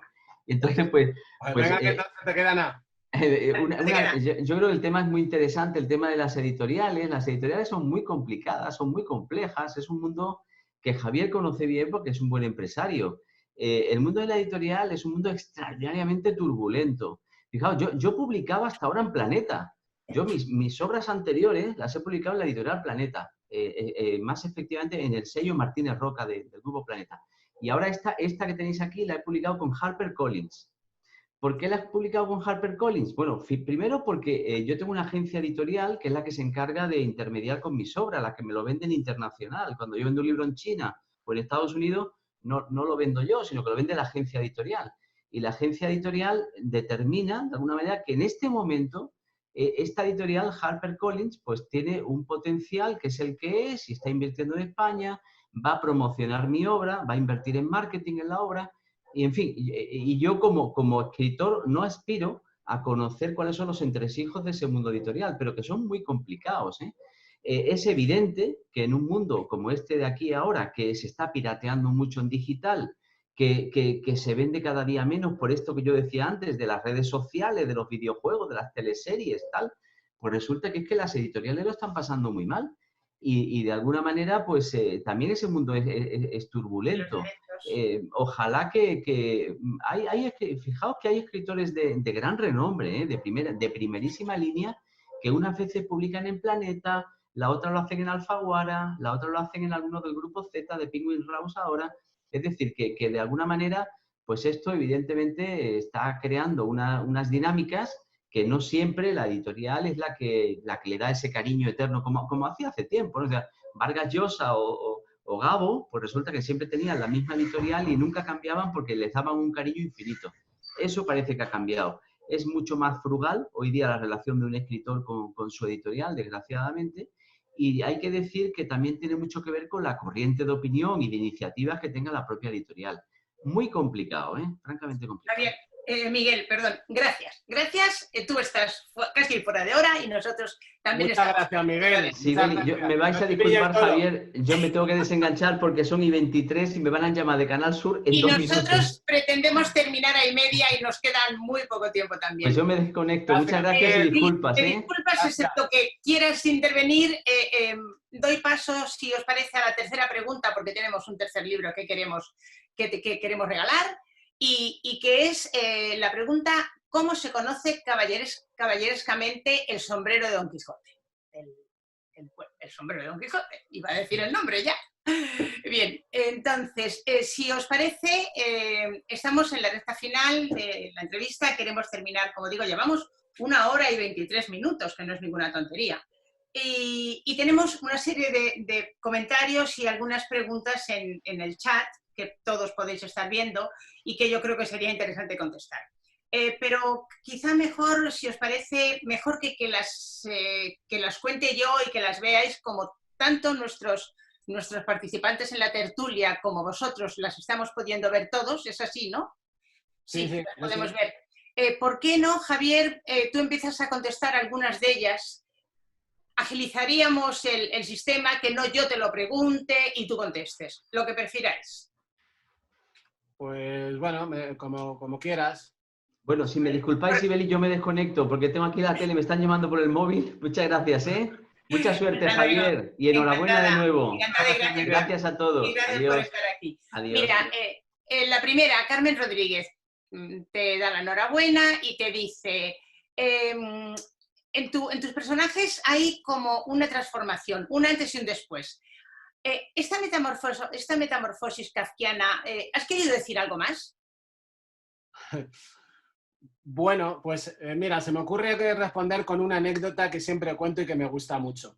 En el cole también recuerdo un profesor de literatura que en COU, cuando venían, nosotros era el colegio de los agustinos, ¿no? Del Valdeluz, y cuando llegaban a COU las chicas, había un profesor de literatura, el padre Torrijos, que siempre las retaba mucho cuando hacían comentarios de textos. Entonces, una de las chicas haciendo un comentario de textos, cogió y dijo, cuando estaba haciendo el análisis, dice, en esta frase el autor nos dice, entonces recuerdo a ese cura, que profesor de literatura, padre Torrijos, que rápidamente se dirigió a ella y le dijo, mire, señorita, el autor se lo dirá a usted, porque a mí no me dice eso, nunca me vuelva a incluir en sus pensamientos. A partir de ahora, usted cuando analiza el texto, el autor la dice o desde su punto de vista. Entonces, para mí es muy importante siempre tener una prevalencia de lo que al autor le ha transmitido, lo que al lector le ha transmitido lo que yo he querido escribir. Por lo tanto, si a él le ha parecido eso, seguro que es por eso.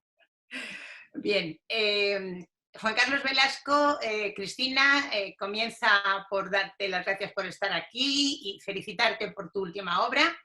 Y a Javier le pregunta que si tienes una gran crítica social, si hay una gran crítica social en torno a los personajes y fundamentalmente a los de Natura, que aparecen en tu libro.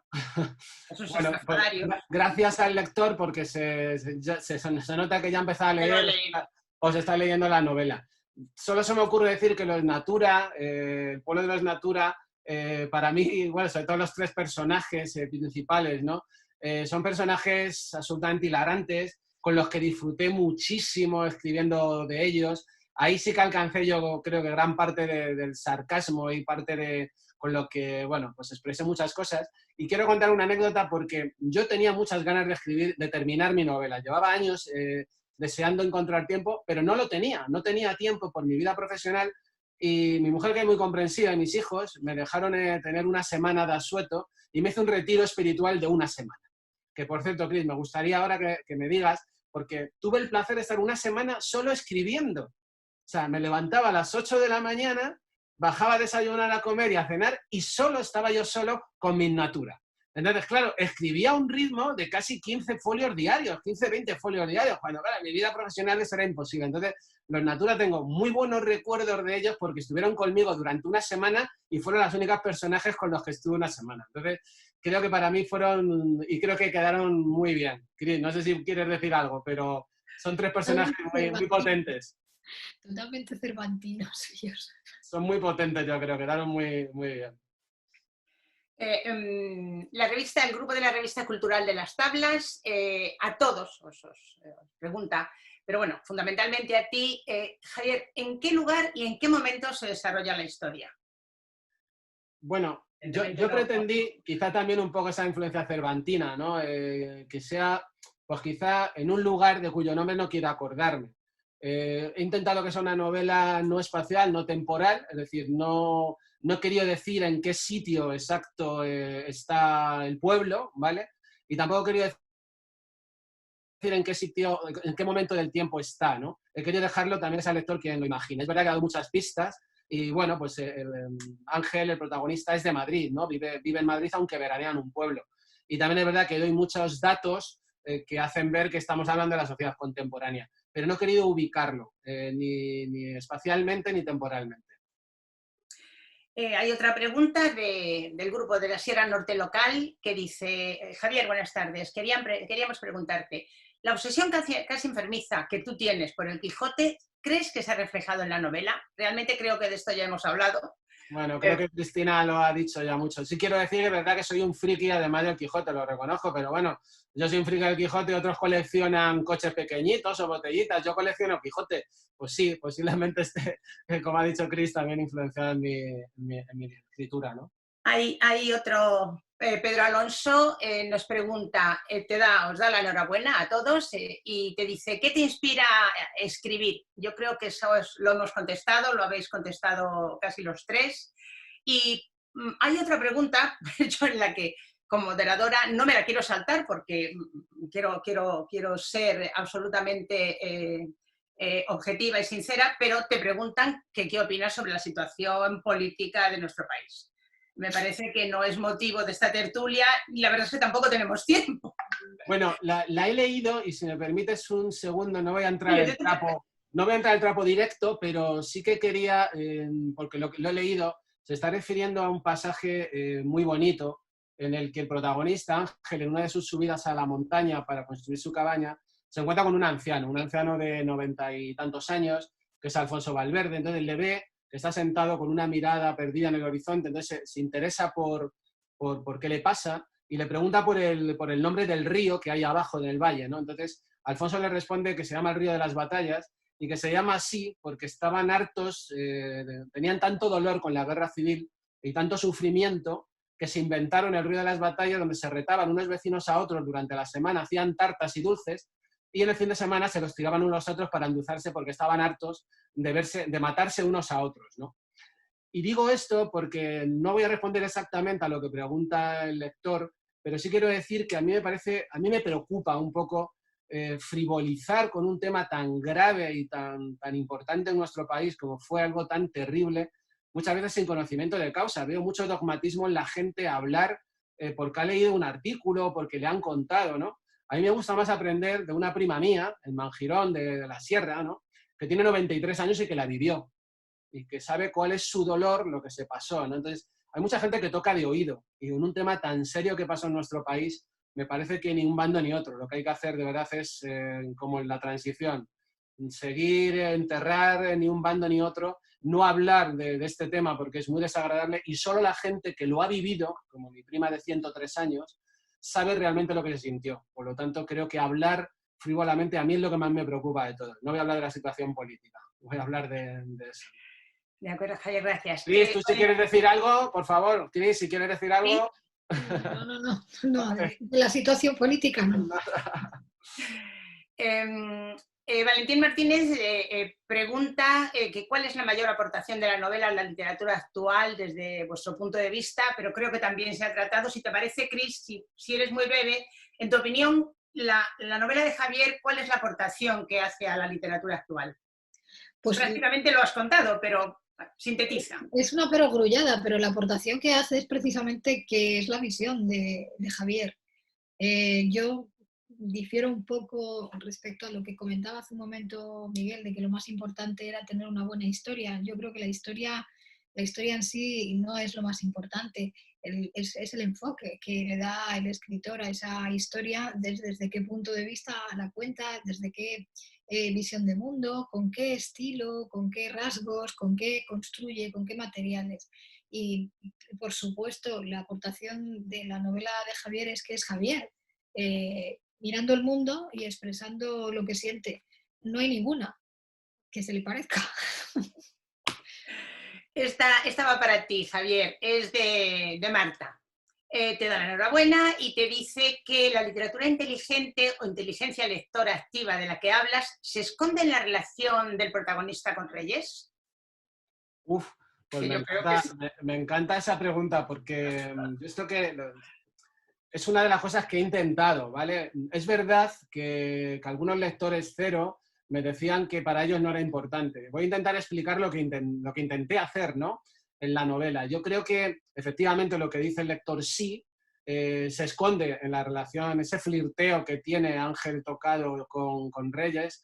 Y sí, ahí donde se esconde, yo creo que todo cambia cuando el protagonista tiene una relación muy tórrida con ella, pero descubre que en la bata se esconde el libro del misterio de la cripta embrujada de Eduardo Mendoza. Entonces eso le sorprende tanto que cambia y de repente cambia la concepción que tiene y la reta con un enigma, ¿no? Porque él era un tío muy raro, muy enigmático y tal, y ella lo acepta, ¿no?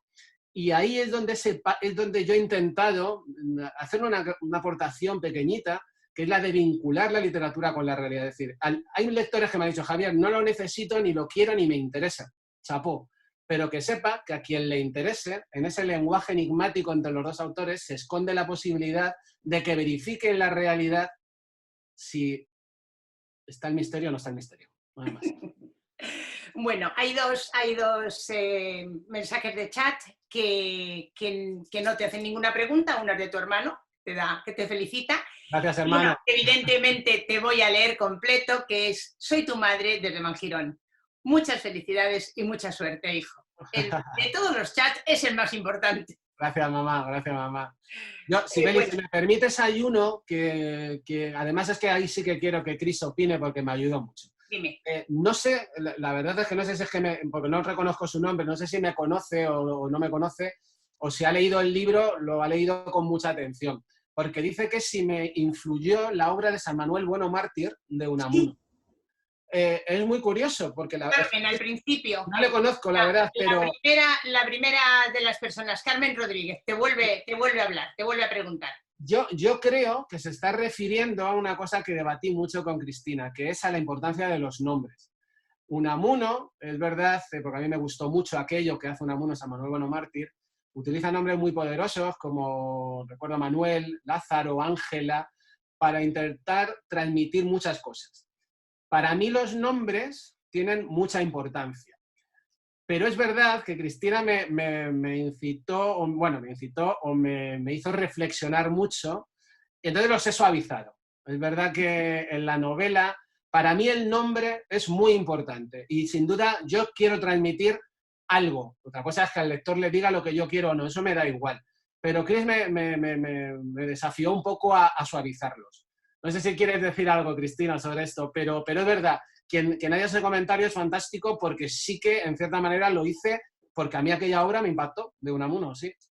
Cris, no sé si quieres decir algo. Sí, bueno, yo no sé si tú te acuerdas de la primera versión en la que sí, verdaderamente el empleo del nombre parlante, que se llama así, ¿no? Cuando un nombre describe al personaje, directamente se denomina así nombre parlante, que esta técnica se usa desde los griegos clásicos, pero en tu primera versión no sé si te acordarás que el nombre parlante y alegórico era tan ostentoso, digamos, que se comía todo lo demás. Y claro, es ahí donde empezamos aquel debate, ¿no? Porque efectivamente en una novela en la que la alegoría es, digamos, la génesis y la que estructura y da sentido a la novela por completo, el nombre parlante es necesario y el nombre alegórico es necesario, es un elemento más de significación y de comprensión. Pero en una novela como la tuya no lo es, porque en una novela como la tuya la significación se está construyendo casi más por omisión, por elipsis, por aquello que se silencia, y por la señalación o el señalamiento, digamos, metafórico, mediante esas metáforas de situación, de elementos importantes, pero nunca haciéndolos explícitos. Entonces, el empleo del nombre parlante es una técnica que está en el polo opuesto a la técnica que tú empleas en la novela, y creo que por eso fue por lo que tuvimos aquellas conversaciones en las que yo trataba de explicarte esto, ¿no? Esto mismo, ¿no? Mira que es que esta técnica que estás empleando será de tortas. Recuerdo. Semánticamente, ¿no? Literariamente se da de tortas con lo otro. Y es, a ver, creo que el grado en el que lo has mantenido, en el que lo has dejado, es perfecto para la novela. Hay una sugerencia en los nombres, a veces, y otras no. De manera que el lector no ve en ello una regla, un método, sino una casualidad, como se produce a veces en la realidad, ¿no? Eso es. Y creo que ha quedado muy bien como lo has finalmente dejado. Pues gracias otra vez por tus consejos. Mariluz, Javier te felicita y te pregunta: ¿cuánto tiempo has pasado escribiendo la novela? Pues mira, me es muy difícil responder porque la verdad que la novela es como un poco, tiene para mí casi dos partes. La primera la escribí en un tiempo muy largo por mi maldita actividad profesional que me asfixiaba. Como he contado, estaba siempre en aeropuertos, volando, con reuniones, con historias, y escribía el martes cuando podía, el sábado cuando podía, y a lo mejor estaba un mes sin escribir, ¿no? pero cuando ya tenía más o menos construida la trama y todo, fue cuando llegó mi retiro. Y mi retiro espiritual de 7 días me encontré de verdad con algo que, pues eso, que a Cris lo he dicho, que envidio, ¿no? El poder estar escribiendo todo el día. Entonces, eso fue en 1 año y poco. Entonces, mucho tiempo para una parte de ella, porque no tenía tiempo, y en 1 año y medio o 1 año la parte final, por decirlo de alguna manera. Bien, te relacionan también con el mundo del transporte, la relación que tienes, pero Julián te dice, tiene una pregunta, ¿cómo te va la vida para componer discos, escribir, cuidar a tus hijos, mimar a tu mujer? Eres mi héroe, Javier. La leo porque bueno, me encantará. Julián es buen amigo y sabe cómo lo hago, ¿no? Pero es verdad que sobre todo por una razón y como están en otra habitación, porque tengo una mujer y unos hijos fantásticos que empatizan con un hobby tan difícil de explicar que es escribir, ¿no? Porque yo creo que es más fácil a veces explicar que te vas al fútbol que decir que te metes en una habitación a escribir. No te molestes. Eres un poco una Ferraris, ¿no? Entonces, la verdad es que tengo la suerte de tener una familia maravillosa que entiende mi locura transitoria de la escritura. Seguimos porque hay un montón de preguntas y llevamos 1 hora y 40 minutos de charla. Que no sé si tenemos un tiempo, me gustaría preguntaros, ¿tenemos un tiempo tope? Bueno, yo, Cris, tampoco la quiero tener ahí, nada, dale 5 minutitos más y... Lo que queráis. Y terminamos, venga. Pues vamos a ver, seguimos bajando, ¿qué nos da tiempo a ver? Valentín Martínez te pregunta si la novela es un reflejo y una denuncia de nuestra sociedad contemporánea. Bueno, creo que también lo hemos comentado a lo largo de la charla, ¿no? Sí que he intentado cosas que me preocupan, pues a través de personajes y a través de escenas, denunciar cosas que sí que me preocupan y que no me gustan, y lo he intentado hacer porque, pues eso, literariamente a través de algunas escenas y algunos personajes, ¿no? Pero creo que sí, que es una novela un poco crítica, también la ha hecho Cristina y Miguel, ¿no?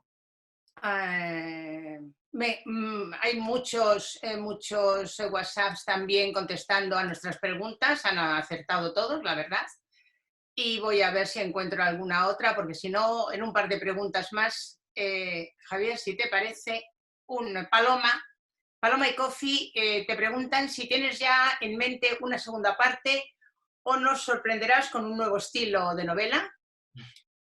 Y que si habéis pensado el tipo de publicaciones y qué tipo de público, a qué tipo de público queréis dirigiros. Bueno, segunda parte no, sí que estoy ya... ¿Y primera? ¿Estás con la próxima novela? No es segunda parte porque ya no tiene segunda parte. Mi novela, según está escrita, no tiene segunda parte. Sí que estoy con mi segunda novela, llevaré ya 60 páginas o por ahí, más o menos. Estoy empezando a escribir con más asiduidad y porque tengo más tiempo, porque ahora ya no trabajo en una multinacional en la que estoy viajando todos los días y tengo más tiempo. Así que espero que esta tarde bastante menos y a lo mejor en 1 añito tenerla lista. Bueno, y al final... Lo que preguntan del sello, sí, bueno, ya lo he comentado. Espero publicar otros libros, no solo míos, sino de gente que conozco y que también le preocupe aportar algo nuevo y algo original. Bien. Y la última intervención que cojo del chat no es una pregunta, sino una afirmación que dice que, por cierto, Leonardo da Vinci tampoco destacó por su habilidad para colgar cuadros. Lo digo porque él te define y piensa que eres como un hombre del Renacimiento. Pues me encanta lo del Renacimiento. Lo de colgar cuadros, es verdad que hay veces que amigos míos me tienen que ayudar a colgar cuadros, a hacer cosas en la casa porque soy un auténtico desastre. Pero bueno, será porque no me interesa mucho el tema de las manualidades, probablemente.